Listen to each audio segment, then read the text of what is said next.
చంద్రుడిని ఢీకొట్టే ప్రమాదం ఉన్న 2024 YR4 అనే గ్రహశకలంపై ప్రపంచవ్యాప్తంగా ఖగోళ శాస్త్రవేత్తలు నిశితంగా దృష్టి సారించారు.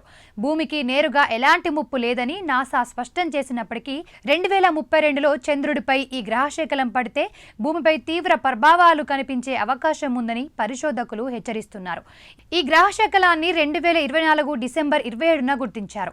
ముందుగా ఇది భూమిని ఢీకొట్టే ఛాన్స్ చాలా ఉందన్న అంచనాలతో శాస్త్రవేత్తల్లో ఆందోళన మొదలైంది.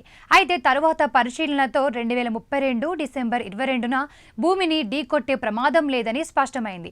ప్రస్తుతం నాసా అంచనాల ప్రకారం ఈ గ్రహశకలం చంద్రుడిని ఢీకొట్టే అవకాశం 4.3% ఉంది.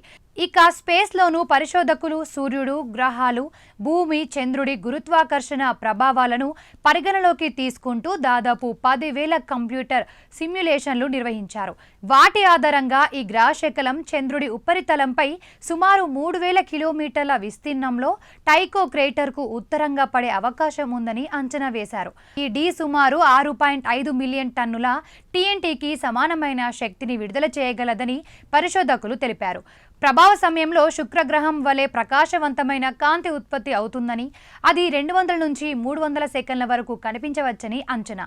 అయితే ఇదంతా చోటు చేసుకునే రోజు చంద్రుడు సుమారు 70% కాంతివంతంగా ఉండటం వల్ల ప్రభావం చంద్రుడి చీకటి వైపున జరిగే అవకాశం కేవలం 2.85% మాత్రమేనని శాస్త్రవేత్తలు అంచనా వేశారు. చంద్రుడిపై జరిగే ఈ ఘర్షణ వల్ల వేలాది ద్వితీయ కణాలు ఏర్పడి వాటిలో కొంత భాగం భూమి వైపు ప్రయాణించే అవకాశం ఉందని అధ్యయనం పేర్కొంది. ప్రభావం జరిగిన రోజుల నుంచి వారాల మధ్య కాలంలో తీవ్రమైన ఉల్కాపాతాలకు కారణమవుతుందని శాస్త్రవేత్తలు అంచనా వేస్తున్నారు.